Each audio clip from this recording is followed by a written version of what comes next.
Now, if you're new to the program, you can catch our past shows on our archives. We've had some remarkable guests: Harry Lennox, Isaiah Washington, Irma P. Hall, Chaz Palminteri, Dorian Missick, Tony Lobianco, Jose Zuniga, Fred Williamson, the amazingly talented Ms. Nikki Giovanni, and many others. And today we continue that trend of talented artists, authors, and other phenomenal people in the entertainment industry with Mr. Oscar Sanders. Hello, Oscar. How are you? How are you, Miss Brown? Well, I have a little something going on in my throat, so it's come and go, but we're going to sojourn forth. How's that? Good. I feel better. Yeah, I'm excited to be here. Thank you. Look, we're excited to have you. I want to personally thank you for introducing me to Billy Bang. You know, I thought I was on target.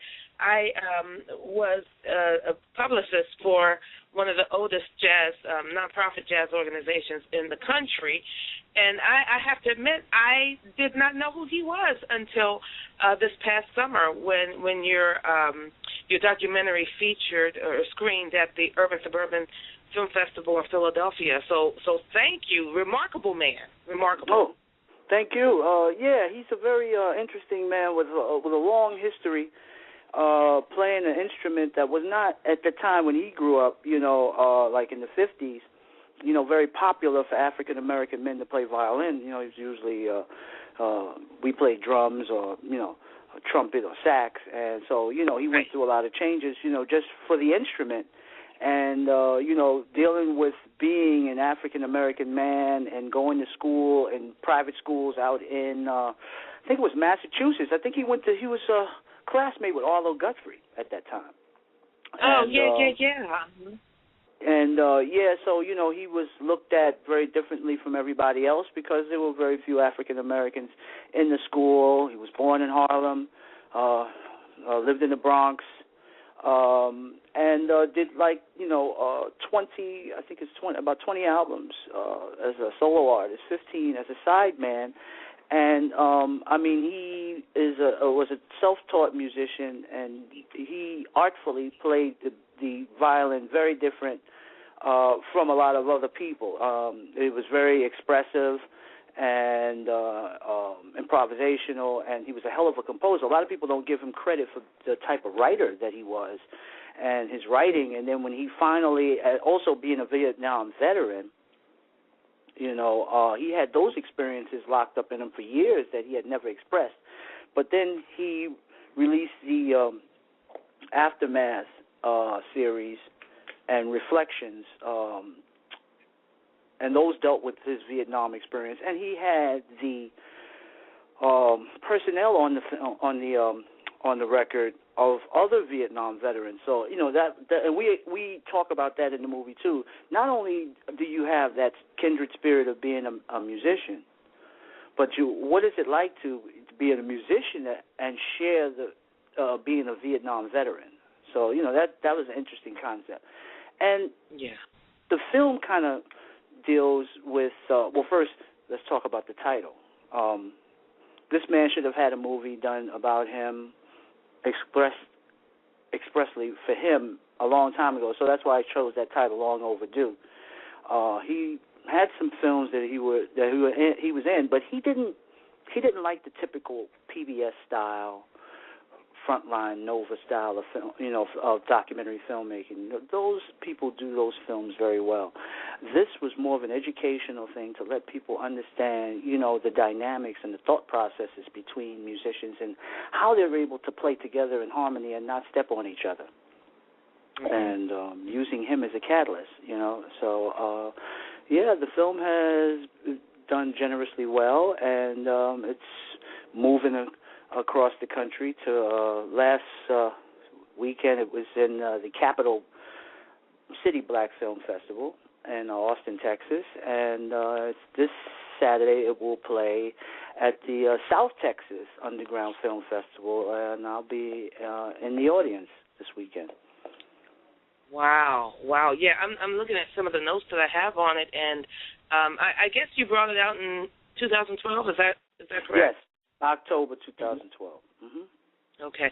And since that time, you've gotten official selections and I mean all across the country, but it also won Best Feature, Honorable Mention, Feature Documentary. I mean, just, you've garnered so many great accolades for it. So what I wanted to ask you, because this is the part I don't understand about the filmmaking process and life after film festivals. Because let's face it, some filmmakers, they create their documentaries or their films just for filmmakers. Mm-hmm. So what are your plans?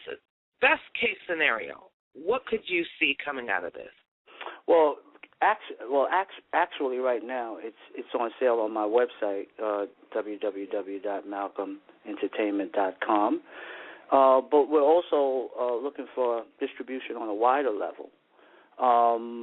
It's also in some libraries like the Carnegie Mellon in Pittsburgh, and we're hoping to expand through the libraries of the United States, and just distribution for the film, so that people, because the way we do it, and the fact that I'm so indie with it, it's almost impossible a lot of times without the right support and the right finance to really take this movie. I think this movie could be bigger than it actually is if I could bring it to every mom and pop in Oklahoma or Iowa or Nebraska or South Dakota, Salt Lake City, Carson City, Nevada, but unfortunately it's difficult to do that. But there are venues where they could bring that to you and make sure that it's in your Walmart, Mm-hmm. So, that's the next step actually for the film now, is to just get to obtain a wider audience and get it into the home theater venues. Mm-hmm. When I watched the trailer, it has a PBS kind of feel to it. And, I'm looking at it and saying, I can absolutely see this on public television. I mean, I really can. It's so well put together. I mean, and that's just what I can ascertain from the trailer. Mm-hmm. So, I think that's where you're going to find your niche. But I want to talk about you, and you said something prior to going on the air, and I thought it was interesting. You said to me that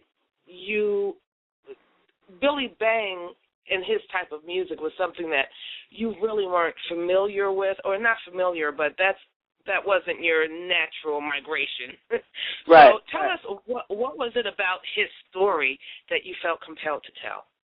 Well, he actually used to babysit me.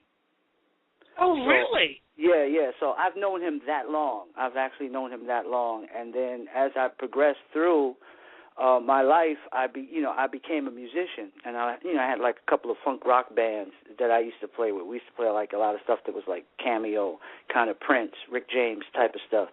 And my brother, being very close with him, told him that I was playing, and then he invited me to come down. And then I went on this. I dropped out of school. I was like, this was like the time when Reagan was president. There was still like a wall in Europe, and when African Americans were basically only going to Europe, if they were in the military. So, having that DNA of being, adventurous, I said, listen, I got to go on the road. And what happened was I started playing with him, and I played in a jazz band that recorded in for Polygram Records, but Soul Note in Milano, Italy, and did that with him. And then we toured across the United States and Europe. And also played in a funk band with him called Forbidden Planet. Not many people know Billy Bang also is a rapper, What? And, and that's something I'm thinking about on the anniversary, maybe the 5th anniversary of the movie. I actually have the DVD of that from Vienna, Austria, at the U4, which is like the only, I think, live concert that shows Billy actually rapping and playing violin, and he wrote those songs. He wrote some of those songs. I wrote one or two of them, but he wrote the majority of that stuff. And so that was something he did only once. He has something that he also did, a Forbidden Planet, with some French musicians, but that was totally different than what we were playing, and and the crowds were very young, which was, it was very interesting, knowing the mature crowds that always went to his concerts, but doing this rap stuff and going through Europe doing that, the audience was so young and so diverse that it was awesome, So from there, I continued, and then at one point, I lost my mojo, as Austin Powers said, and I didn't play music anymore. But I always supported and stayed in contact. And so then, I was always seeing Billy, and I was still going to shows, and he asked me to do a film on him about 2 years ago. He wasn't happy with the way a lot of things that he did. He did a documentary, I think, in Vietnam, and I guess maybe he didn't have a certain control over it, or he didn't like the way it was put together. But he wanted his movie not to be a concert film. He wanted his movie to be an educational film. He wanted to teach people about the things that they don't see, the things that are not described to them from an audience perspective, but, are done between the musicians, and the type of person he was, and the proud individual that he was, and his struggles, with the war in Vietnam, and how he didn't want to ever again after the war, hurt anyone. And that's like kind of where he picked up the violin. He said, I'm gonna do a lot of great things through music. I don't want to hurt anybody anymore. So, I said, well, we're not going to talk about any bad things, because we have a very, how can I say it, attitude with a lot of filmmakers or people in general that always want to hear negativity in terms of artists and just people in general. A lot of times excuse me? No, I was agreeing, yes. Oh, yeah. We don't, we always seem like we want to go, with the Charlie Parkers and other musicians like that, we always want to go into the darker areas, and we don't show people in the right light. And, that was my job. I was like, we're not going to be telling those sad stories, and we're not going to be talking about anything negative. This is going to be a proud film. This is going to be a glorious film, and it's going to be an uplifting type film, and it's going to be highly educational. And that's what was produced. Let me interject here. We do have a caller on the line. Caller, I don't know if you're sitting just listening to the show. If you have a question, please press the number 1, because as it is now, it's showing that you're simply listening, and that's great. But if you have any questions or comments for Oscar Sanders, press the number 1 that raises your hand, and I'll be sure to patch you through. Now, you said, Oscar, that you did not want to focus on anything negative. Does that mean that your documentary, does it not talk at all about, I know he had a mental illness, so do you talk about that at all? No. Because it's been well written and it's been well documented, already. So I wanted to be able to give people fresh information, things that, sometimes we stuff becomes very, rehashed, and it's very easy to do films like that based on information that was already there. I wanted to give people information that they hadn't heard anywhere or couldn't get anywhere, The other part to that is, once you bring, you have this wonderful, talented, remarkable man. You know him, as a friend and a babysitter, and so all this good stuff. And sometimes someone puts in just, they feed in just in that little negativity, and before you know it, the whole film becomes about that, right? And not the man and what he really contributed to humanity. So, is that why? And how many times are we going to hear that story? It's like an anecdote I use when I talk about the presidents, and we have 44 presidents.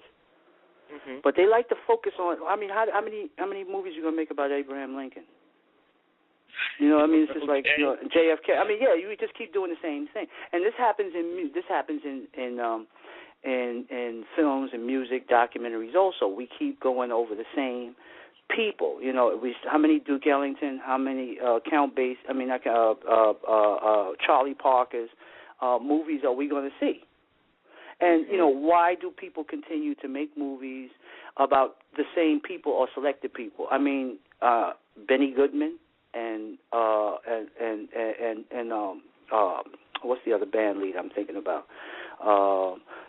They're the only ones that can, that can get movies made. I mean, it was like, they don't talk about, we don't celebrate people the way we need to celebrate them. Glenn Miller is the other one I'm thinking about. You know what I mean? Oh, right. Yeah. I mean, it's like, but then, Duke Ellington can't get a movie. Miles Davis can't get a movie. I mean, they've been working on a movie for Miles Davis about 20 years. Is it really that hard? Or why is Ray Charles practically dead and before his movie comes out? Where's Stevie Wonder's movie? Why do we keep making movies about the same people? I mean, Elvis Presley. How many times are you gonna see Elvis Presley in a movie? I mean, it's like people don't like fresh things. They don't like new and invigorating things. It's like we're so comfortable with what we've seen before. Are we afraid of anything new or embracing anything new or learning anything new? And that brings me to what I'm doing now. I'm presently in production on a movie about master drummer Michael Carvin. That'll be released when his album is released next month. Next year. And he's the same way. I mean, this guy came out of Texas, and went, to L.A. and he was on the Barbara McNair show. I mean, he's playing drums on the Trouble Man soundtrack with Marvin Gaye. He was back in the bands in Motown. It's phenomenal career. Count Basie. Dizzy Gillespie, Bobby Hutcherson, Freddie Hubbard, Hampton Hawes, Teramatsu Hino, who is actually like the Freddie Hubbard of Japan. And these guys are out here and nobody's doing movies. And then when I talk to different people that are really into the music, they say, wow, you're right. A lot of these guys are unsung, and we keep rehashing the same musicians, and we don't let anybody know. There's a world of people out here that we don't tell the story for, And if we do, we want to focus on negative things, Right. I mean, right. Yeah, I don't want to see, just to switch the subject. I mean, why do people always want to glorify everything that, DMX to me is a great rapper, but why are we posting pictures, of him, running down a hallway in a hotel naked? I mean, does that really, do we really need to see that? I mean, really. Right. But, if somebody was saving somebody's life, or doing something, constructive for somebody, who pulled him to the side? Who talked to him and tried to help him save his life? See, that will probably never be posted, right. if anybody's right. talking to him. How do these guys get that far away? It's just like we don't like to tell good stories unless they're phony or they're tainted by different races. It's like, how long was it before they put a black princess in Disney? Do you have to really wait that long? I mean, I think. Excuse me. No, I was going to ask you. Do you look at it as your mission to? Is this something for you that you're going to continue to do? Bring out those life stories of the, let's say, the people who we've forgotten, or they may not be the band leader, but it might be the trumpet player, or do you know what I mean? Mm-hmm, yeah, absolutely. Because I don't want to constantly do, I don't want to do the same thing. I think that's part of my personality. I like what's fresh, and I like what's new, and it's just, I just hope. And this is just advice. Please don't make an Iron Man 4, okay? Don't do it. It's just certain things just don't need to be. Like they didn't make another Heat, they didn't make another Scarface. Everything don't have to be made over and over and over and over again. Not when there's so many great stories to be told. You know what I mean? Mm-hmm. The problem, if I should call it a problem, but the problem is that it's show business. And once that business gets in there, I got to tell you, I'm totally convinced that's why there are so many. If I see one more zombie, vampire, seriously. Yeah, what's the fascination? Nobody, you know, it reminds me of Screwface. You know, in the Steven Seagal. He said everybody want to go to heaven, but nobody want to get dead. You know, why people are very fascinated with dead things, but they kicking and screaming leaving the world. Yeah. I don't understand because I'm into what's real, you know, and what's happening. What, you know, it's tangible. Like you said, I don't want to see another werewolf. You know, I don't want to see another vampire. You know, I mean, you know, every time I see them when they do this with True Blood or they do these different things, and you know, and then you know, why do we need a vampire that's gay that's a bartender? I mean, what is that telling you? What is that about? I mean, what is that about? I mean, it's like, you know, is Bill Gates going to come up in something? You know, he's gay too? I mean, what is? Every time I see that, you know what that tells me? That's why I like Bela Lugosi so much. That's why I like Boris Karloff so much, because, you know, they just take things and they just stretch them beyond. I mean, there's one thing, we talk about Hollywood, but, you know, come on. I mean, it's just, some things just go way too far. They just go way too far, you know. And, you know, and why does the werewolf look like Sal Mineo in Twilight? I mean, what's going on with that? I mean, wow. A werewolf is a werewolf. Suddenly, now he looks like Tab Hunter. I mean, you know, they just feed you anything. You know, I mean, it's just, they just get, and people just they just grab this stuff up. And what is, same thing with superheroes. I mean, it seems like people don't like real people. You know, it's just we're so caught in like fantasy. It's, you know, it's like if you're trying to teach somebody something, you know, they won't learn. You know, how can somebody tell you that? Go ahead. I'm sorry. No, I was just going to say, I think the problem is, and I don't know when this started, but it's almost like an epidemic. I think the problem is that people lack creativity. You know, we're we're a fast society. We have mech, you know, whatever, mech fries, mech, you know, so we're used to fast food. Seriously, you know, we're used to fast cars. We're used to fast talking. Everything's fast. Got to do it now. And creativity does not thrive in that. You have to take your time and salivate your surroundings. And I mean, that's a whole nother topic that we can go on. But I think that's what the problem is. Look at all of the younger filmmakers. I mean, I hope I'm not offending anyone. Very few people impress me with their films. Very few, because it's a story I've heard. I've seen this dozens of times before. You know, can you add a little twist? Because that's life. There's always a twist. But I think, you know, a lot of people lack vision, and again, I don't think they're looking for vision because they're looking for that quick money. Quick. Let's just put it out there and make some money. So I agree with you. I mean, I agree with you wholeheartedly. I hope that, you know, we can get back to that place where we're actually sitting down and writing with pencil and paper and not typing something in and Googling something and, let's put this in here. Because a lot of these films are cut and paste thoughts from other films. Right. You know, or, you know, why do we always want to, you know, I see that recently they just said that I think Spike Lee got fired from the James Brown project. You know, at first it was supposed to be Eddie Murphy was supposed to play him. Now they have the gentleman, what's his name, Chaz Boseman, the guy from 42 to play Jackie Robinson. You know, but it's the whole thing, and you know, this is my guess.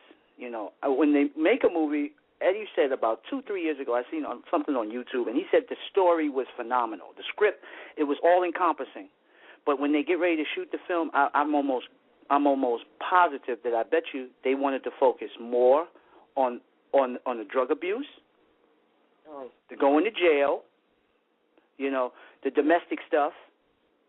You know, I know that, and that you know, James Brown cannot just be that. You know, but you get certain things in the hand of Hollywood, and that's what they do. They make you a dark person.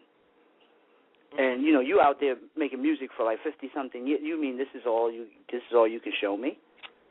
Right. You know, but I think certain people, that's their mission, is to prop other people up. And then, you know, I mean, look how long it took for Jackie Robinson movie. You know, Look at this movie. What's the movie with Tom Hanks that just came out, Captain Phillips? Now, that just happened. Yeah. But see, that's a positive story. You know, a man, American. You know, he thwarts the African pirates, that kind of thing. You know, we don't do anything. You know, look how long Red Tails and you know, Tuskegee Airmen. I mean, it's just like, it's ridiculous how they pick and choose, and they want to show certain races in certain light, mostly negative. You know, or it takes forever, you know, for them to tell that other story. You know, go ahead. I agree with you, but don't you think too that part of that, if there's, I'll just use the word blame, also we have to be accountable for that, because that's what we migrate to. You know, that's, and even in our own filmmaking, I'm not talking about you. I mean, you have, you know, very meaningful content, but again, you know, you have a lot of up and coming filmmakers, and again, it's the same story. You know, guys he's a drug dealer. You know, his woman either is on drugs or she's the good girl. It's the same story. Yeah, beating Most them, of them you know, are the beating same them, story. and you know, they always the animal, you know, of it. You know, never the responsible story. You know. Exactly. You know. Exactly. And I know some of that is our fault too, because they say, well, you can't expect Hollywood to tell your stories. Mm-hmm. Well, I mean, but look, how many African American millionaires and billionaires is out there? Why are these movies not made anyway? Mm-hmm. You know, I mean, it's like, you know, why do you always have to go to Columbia Pictures, you know, or somebody to make your movie when we're out here buying and selling, you know, airports and, you know, websites and, you know, all kinds of things, networks, BET, all this stuff, buying basketball teams. But, you know, nobody can raise money, you know, to make a movie. You know, we still go to the same sources everybody else goes to, and you're wondering, you're right, you should be able to make your own, but why not? Why? Listen, after this, we are down to 60 seconds. I cannot believe this time has gone by so quickly. I'm telling you, you can have your own Billy Bang Long Overdue movie if you visit my website, www.malcolmentertainment.com. And a lot of other little goodies and stuff there, too, you know. And you all can right, keep well, up that's with all the things time Malcolm. we have for. I'm sorry, I had to end it there. That's all the time we have, Oscar. Mm-hmm. Thank you so much. And Thank you're going you, to have Brown. to come back. Yeah, I will. You're going to have to come back, tell us, and you know, talk to us about your upcoming projects, because we really want to know about that. Those things coming up. Yeah, I really admire you. I admire what you're doing, and I'm always just enthralled to introduce a new or a filmmaker to a new audience.